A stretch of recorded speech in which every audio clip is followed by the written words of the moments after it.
আজকে দেখো লবণ। তো লবণ কথাটা বললে আমাদের মাথায় হচ্ছে একটা কথাই আসে যে স্যার আমরা যেটা ভাতের সঙ্গে খাই সেটাকে কি বলা হয়?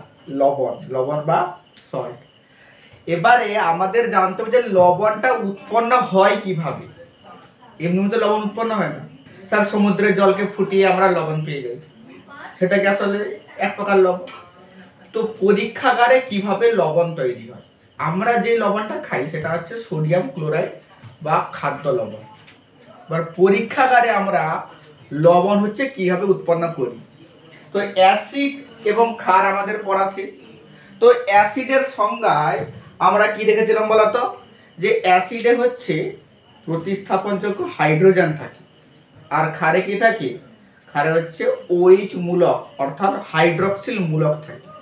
এবার অ্যাসিড এবং ক্ষারের বিক্রিয়ায় লবণ এবং জল উৎপন্ন হয়, যেটা আমরা আগের দিনও জেনে এসেছিলাম। আমরা কি জেনেছিলাম?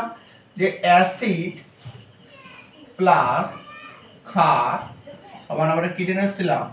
লবণ প্লাস জল। তার মানে হচ্ছে লবণ উৎপন্ন করতে গেলে আমাকে হচ্ছে অ্যাসিড এবং ক্ষারের মধ্যে হচ্ছে প্রতিস্থাপন বিক্রিয়া ঘটাতে হবে।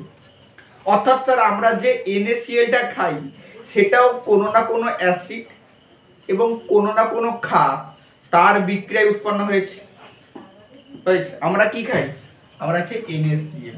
তাহলে এই NaClটা কোন অ্যাসিড বা কোন ক্ষারের বিক্রিয়ায় উৎপন্ন হয়েছে কি করে জানতে পারবো?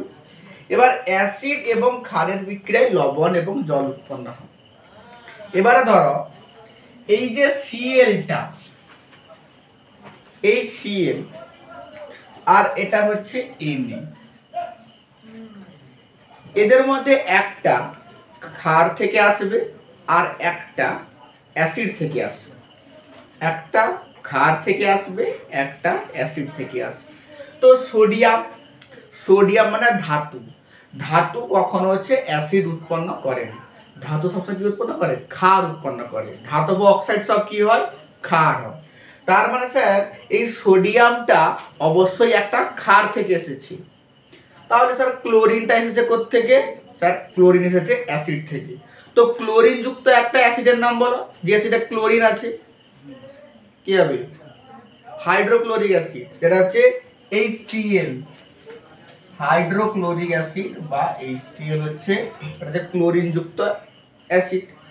এবারে সোডিয়াম যুক্ত একটা ক্ষার, তো সেটা আবার হতে পারে NaOH, সোডিয়াম হাইড্রোক্সাইড। দেখো NaOH আর HCl এর বিক্রিয়া কি উৎপন্ন? NaCl। কিরকম দেখো, এর Na আর তার Cl মিলে কি হলো? NaCl। আর এর OH আর OH আর H মিলে কি উৎপন্ন হবে? এখানে তোমার জল, H2O। তাহলে দেখো অ্যাসিড প্লাস ক্ষার সমান লবণ প্লাস জল। বুঝা গেল? অ্যাসিড প্লাস ক্ষার সমান হচ্ছে লবণ প্লাস জল। এবারে আমি একটা লবণের নাম লিখছি, তোমরা বলো যে লবণটা কোন অ্যাসিড আর কোন ক্ষার থেকে এসেছে। স্যার কি লবণ? এখানে লবণটা আমি ধরো লিখলাম Na2SO4 অর্থাৎ সোডিয়াম সালফেট। এটা হলো একটা লবণ। প্লাস এখানে জল তো স্যার থাকবে, লবণ প্লাস জল। এবার হচ্ছে এই লবণটা কোন অ্যাসিড এবং ক্ষার থেকে এসেছে? স্যার সোডিয়ামটা আসবে স্যার ক্ষার থেকে, কারণ ধাতু সবসময় ক্ষার উৎপন্ন করে। আর এই যে SO4 সালফেটটা, এটা আসবে স্যার অ্যাসিড থেকে। তাহলে সালফেট যুক্ত একটা অ্যাসিড কি? এটা হচ্ছে কি অ্যাসিড? হ্যাঁ, sulphuric acid, H2SO4 sulphuric acid. আর সোডিয়াম যুক্ত ক্ষার স্যার উপরে লেখা আছে NaOH। তাহলে NaOH আর H2SO4 মিলে কি হবে? Na2SO4 plus H2O। বোঝা গেল? তাহলে লবণ উৎপন্ন করতে গেলে অ্যাসিড এবং ক্ষারের কি করতে হবে? বিক্রিয়া ঘটাতে হবে। বোঝা গেল? এবার আমরা চলে যাই লবণের প্রকারভেদ। লবণ কয় প্রকার? লবণকে মূলত হচ্ছে আমরা 3 ভাগে ভাগ করতে পারি। ক ভাগে? 3 ভাগে। প্রথম হচ্ছে সমিত লবণ বা প্রশম লবণ লিখো, প্রশম লবণ লিখলে খুব ভালো। প্রশম লবণ, হয়েছে প্রশম লবণ বা সমিত লবণ যা বলতে পারো, হয়েছে এটা হচ্ছে প্রশম লবণ বা হচ্ছে সমিত লবণ। 2 নম্বর হচ্ছে আম্লিক লবণ। লবণ আবার আম্লিক, হ্যাঁ লবণ আবার আম্লিক। 3 নম্বর হচ্ছে ক্ষারীয় লবণ। 3 নম্বর হলো ক্ষারীয় লবণ। তাহলে লবণ আমাদের 3 প্রকার হয়ে গেল, একটা হচ্ছে প্রশম লবণ, একটা হচ্ছে আম্লিক লবণ, আর একটা হচ্ছে ক্ষারীয় লবণ। হয়েছে, তাহলে কোন ক্ষেত্রে কখন কোন লবণটা উৎপন্ন হয় সেটা দেখো। স্যার লবণ মানে হচ্ছে অ্যাসিড এবং ক্ষারের বিক্রিয়া হতে হবে। ধরো যত আয়তন তোমার অ্যাসিড ছিল আর যত আয়তন ক্ষার ছিল, যদি পুরাপুরি বিক্রিয়া করে নেয় যে এর সব অংশ বিক্রিয়া শেষ, এর সব অংশ বিক্রিয়া ঘটে গেছে, তাহলে উৎপন্ন হবে প্রশম লবণ। পুরাপুরি শেষ, অ্যাসিডও সব ইউজ হয়ে গেছে, ক্ষারও সব ইউজ হয়ে গেছে, তাহলে আমি কি লবণ পাবো? প্রশম লবণ পাবো। অর্থাৎ যে বস্তুটা উৎপন্ন হবে বিক্রিয়াজাত পদার্থটা, সেখানে না থাকবে কিছু অ্যাসিড, না থাকবে কিছু ক্ষার, কারণ স্যার সবগুলোই শেষ হয়ে গেছে। এবার আম্লিক লবণ কখন পাবো? ধরো অ্যাসিড এবং ক্ষারের বিক্রিয়া হয়ে গেছে, ক্ষার পুরাপুরি শেষ কিন্তু অ্যাসিড থেকে গেছে, তার মানে যে লবণটা উৎপন্ন হবে এটা হবে আম্লিক লবণ। পুরা ক্ষার শেষ কিন্তু অ্যাসিড থেকে গেছে। আর ক্ষারীয় লবণ কি? ক্ষার এবং অ্যাসিডের বিক্রিয়া, অ্যাসিড পুরোপুরি শেষ কিন্তু ক্ষার কিছু এক্সট্রা থেকে গেছে, তাহলে সে কি উৎপন্ন হবে? ক্ষারীয় লবণ। বোঝা গেল? তাহলে প্রশম লবণ উৎপন্ন হতে গেলে অ্যাসিড ক্ষার পুরাপুরি সম্পূর্ণ বিক্রিয়া করে নেবে। আম্লিক লবণে অ্যাসিডের কিছু অংশ থেকে যাবে, ক্ষারীয় লবণে ক্ষারের কিছু অংশ থেকে যাবে। এবার দেখো আম্লিক লবণে অ্যাসিডের কিছু অংশ থাকবে, সেটা আমরা কি করে বুঝবো? স্যার অ্যাসিড মানে যারা জলীয় দ্রবণে H+ দেয়, তো যদি লবণটায় এক্সট্রা H থাকে, অর্থাৎ প্রতিস্থাপনযোগ্য H, এমনি H না, আগের দিন কি বলেছিল যে এক্সট্রা যদি প্রতিস্থাপনযোগ্য H থাকে তাহলে সে হবে আম্লিক লবণ। আর ক্ষারীয় লবণ আমরা কিভাবে চিনব? যদি এক্সট্রা প্রতিস্থাপনযোগ্য OH অর্থাৎ হাইড্রক্সিল মূলক থাকে তাহলে সেটা কি হবে? তাহলে সেটা হবে ক্ষারীয় লবণ। বোঝা গেল? উদাহরণ ধরো আমি লিখলাম NaCl। কি লিখলাম? NaCl। NaCl কিভাবে উৎপন্ন হয়েছিল? স্যার এই উৎপন্ন হয়েছিল HCl প্লাস NaOH। এখানে কি উৎপন্ন হয়েছিল? NaCl plus H2। দেখো এই যে NaCl, দেখো এই সোডিয়াম ক্লোরাইড লবণটায় না অ্যাসিডের কিছু অংশ H আছে, না ক্ষারের কিছু অংশ OH আছে, কিছু নেই। তার মানে NaCl লবণটায় অ্যাসিড ক্ষার সম্পূর্ণরূপে বিক্রিয়া করে নিয়েছে, তাই এটা কি লবণ হবে? এটা হবে কি লবণ? প্রশম লবণ। অর্থাৎ ক্যালসিয়াম ক্লোরাইড CaCl2, এখানে দেখো না আছে অ্যাসিডের H, না আছে ক্ষারের OH, তাহলে এটা কি হবে? এটাও হবে প্রশম লবণ। বোঝা গেল? আর কি হবে স্যার? Na2SO4 সোডিয়াম সালফেট, এখানে দেখো না আছে H, না আছে OH, তাহলে এটাও কি হবে? এটাও হবে প্রশম লবণ। বোঝা গেল? দেখে দেখে বুঝে নিয়েছি। এবার স্যার আম্লিক লবণ এবার কি হবে? তাহলে আম্লিক লবণ কি বললাম? অ্যাসিডের অংশ হিসাবে প্রতিস্থাপনযোগ্য H থাকবে। কিভাবে? দেখো এই যে H2SO4 এর সঙ্গে যে NaOH এর বিক্রিয়া ঘটিয়ে আমরা আগে কি পেয়েছিলাম? Na2SO4 প্লাস H2O, Na2SO4 পেয়েছিলাম, তো সেটা ছিল প্রশম লবণ, কিন্তু আংশিক প্রতিস্থাপিত হয়ে এ আবার NaHSO4 সোডিয়াম বাইসালফেট প্লাস জল উৎপন্ন করতে পারে। এই যে দেখো NaHSO4 যাকে বলা হচ্ছে সোডিয়াম বাইসালফেট, এই যে লবণটা উৎপন্ন হলো, এখানে দেখো একটা এক্সট্রা অ্যাসিডের অংশ হিসাবে প্রতিস্থাপনযোগ্য হাইড্রোজেন বসে আছে, আছে তো? এক্সট্রা কি আছে? H বসে আছে। তো যেহেতু এই লবণটায় অ্যাসিডের অংশ হিসাবে প্রতিস্থাপনযোগ্য এক্সট্রা H বসে আছে, তাহলে এটা কি লবণ হবে? এটা হচ্ছে আম্লিক লবণ। বুঝা গেল? এটা কি লবণ? আম্লিক লবণ। কিন্তু N2SO4 কি লবণ? প্রশম লবণ।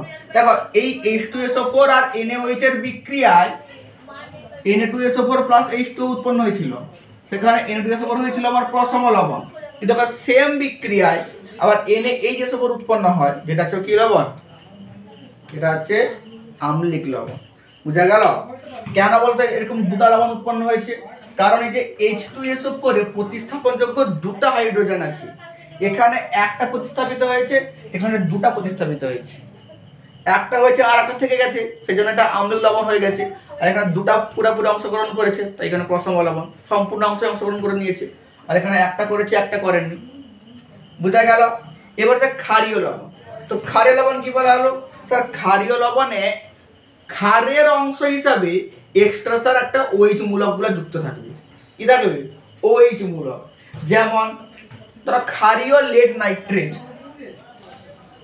ক্ষারীয় লেড নাইট্রেট, ক্ষারীয় লেড নাইট্রেট, তার সংকেত কি? এর সংকেত কি? এইটা PbOH এর হোল 3 NO3, সরি এর হোল 3 হবে না, PbOH NO3। দেখো এখানটায় ক্ষারের অংশ হিসাবে এই যে এক্সট্রা একটা OH আছে না, তাহলে দেখে আমরা বলতে পারি তাহলে কি লবণ হবে? তাহলে হচ্ছে ক্ষারীয় লবণ হবে। বা ধরো ক্ষারীয় লেড ক্লোরাইড, ক্ষারীয় হচ্ছে লেড ক্লোরাইড, ক্ষারীয় লেড ক্লোরাইড কি হবে? PbOHCl, PbOHCl। এটা কি হবে বলো তো? এটা হচ্ছে ক্ষারীয় লেড ক্লোরাইড। হয়েছে? তো এগুলা হলো আমার হচ্ছে লবণের প্রকারভেদ। লবণ কাকে বলে, লবণ কিভাবে উৎপন্ন হয়, লবণের প্রকারভেদ, প্রত্যেকটার উদাহরণ। এরপরে আমরা জানবো যে আমাদের জীবদেহে লবণের ভূমিকা কি। আমাদের কি লবণ খাওয়া উচিত না খাওয়া উচিত না? স্যার বাড়িতে অনেকে যে লবণ খেতে না বলে, আবার হচ্ছে স্যার বইতে লেখা আছে জীবদেহে লবণের ভূমিকা। তার মানে লবণ স্যার আমাদের খাওয়া উচিত কি খাওয়া উচিত? বুঝা গেল? লবণ তাহলে খাওয়া উচিত কি খাওয়া উচিত? দেখো আমাদের প্রত্যেকদিন নিয়মিত নির্দিষ্ট পরিমাণ লবণ খাওয়া উচিত স্যার। তাহলে অনেকে দেখেছি বাড়িতে স্যার লবণ খেতে না বলে। আসলে যাদের হচ্ছে প্রেসার থাকে, হাই প্রেসার বা উচ্চ রক্তচাপ, তো তাদের ক্ষেত্রে হচ্ছে লবণ খেতে না বলে স্যার। তাহলে তারা লবণ কোথা থেকে পায়? তারা লবণ এমনিতে পেয়ে যায়। আমরা যে সমস্ত খাদ্য খাই, ধরো মুড়ি, ফল, মূল, সেই সমস্ত খাদ্যে হচ্ছে লবণ থাকে, তো সেই লবণটা আমাদের শরীরের পক্ষে যথেষ্ট। আমরা এক্সট্রা মুখের স্বাদ বাড়ানোর জন্য ভাতের সঙ্গে হচ্ছে লবণ মিশিয়ে খাই। বুঝা গেল? তাহলে এবার আমরা জানতে চাই লবণ হচ্ছে আমাদের জীবদেহে কি কাজটা করে। লবণ না খেলে কি আমাদের কোনো অসুবিধা হবে? প্রথম দেখো, আমাদের জীবদেহে যদি অ্যাসিডের পরিমাণ বেড়ে যায়, অ্যাসিড, তো আমাদের স্যার ক্ষার খেতে হয়, আমরা তাই হিসেবে অ্যান্টাসিড খাই। এবার অ্যাসিডের পরিমাণ কমাতে লবণও সাহায্য করে। স্যার কীভাবে সাহায্য করে? দেখো লবণ তো সেই ক্ষার থেকে এসেছে, লবণ মানে কি, সেটা সেই ক্ষার থেকে এসেছে। তো লবণও কি করে আমাদের জীবদেহে অ্যাসিডের পরিমাণ বেড়ে গেলে হচ্ছে তাকে কমাতে কে সাহায্য করে? লবণ সাহায্য করে। হয়েছে? তাহলে 1 নম্বর লবণের ভূমিকা কি বলবে? যে হচ্ছে অ্যাসিডের পরিমাণ কমাতে সাহায্য করে, আমাদের জীবদেহে অ্যাসিডের পরিমাণ কমাতে সাহায্য করে কে? লবণ। 2 নম্বর কি? 2 নম্বর হচ্ছে রক্তের সাম্যতা বজায় রাখে। 2 নম্বর কি? রক্তের সাম্যতা বজায় রাখতে। তার সাম্যতা বজায় রাখতে মানে দেখো আমাদের রক্তের পিএইচ কত হয় বলো তো?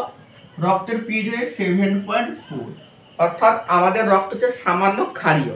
7-এর থেকে বেশি হলে ক্ষারীয়, 7-এর থেকে কম হলে আম্লিক, আর 7 হলে প্রশম পিএইচ। তো আমাদের রক্তের পিএইচ হচ্ছে 7.4, তো রক্ত হচ্ছে সামান্য ক্ষারীয়। তো রক্তে অ্যাসিডের মাত্রা যদি একটু বেড়ে যায়, তো এই লবণ কি করে? অ্যাসিডের মাত্রাকে কমিয়ে তার পিএইচকে 7.4 করতে সাহায্য করে। যে আমাদের রক্তের পিএইচ হচ্ছে এইটাকে হচ্ছে রাখতে হবে। তো অ্যাসিড কি করে? অ্যাসিড হলে স্যার রক্তের পিএইচ মান কমে যেতে পারে।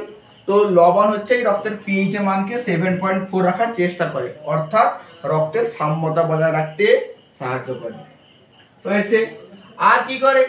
আর হচ্ছে পেশি সঞ্চালনে দেখবে যারা দৌড়বিদ বা প্রচন্ড পরিশ্রম হয় তখন তাদের হচ্ছে নুন চিনির জল খেতে দেওয়া হয়, অর্থাৎ তাদের পেশিকে সঞ্চালন করতে গেলে হচ্ছে লবণ খেতে হবে। কারণ অতিরিক্ত পরিশ্রম হওয়ার ফলে আমাদের যে পেশি কোষে হচ্ছে ল্যাকটিক অ্যাসিড জমা হয়ে যায়। এই ল্যাকটিক অ্যাসিড জমা হয়ে গেলে পেশিটা টান পড়ে। তো অ্যাসিডকে আমরা কে করবে দ্রবীভূত? লবণ খেতে হবে। লবণ খেলে কি করবে? সে হচ্ছে অ্যাসিডের মাত্রা কমিয়ে দিবে। তো পেশি সঞ্চালনে কে সাহায্য করে? এটা হচ্ছে লবণ সাহায্য করে। এছাড়াও হৃদস্পন্দনের হার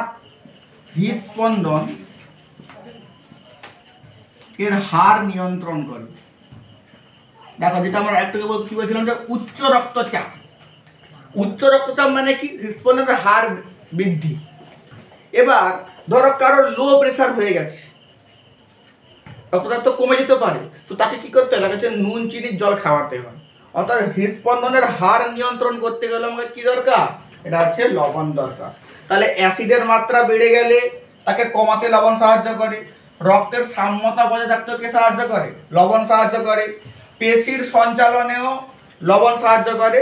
এছাড়া হচ্ছে হৃদস্পন্দনের হার নিয়ন্ত্রণে কে সাহায্য করে? লবণ সাহায্য করে। বোঝা গেল? তো এগুলো হচ্ছে আমাদের জীবদেহে লবণের ভূমিকা।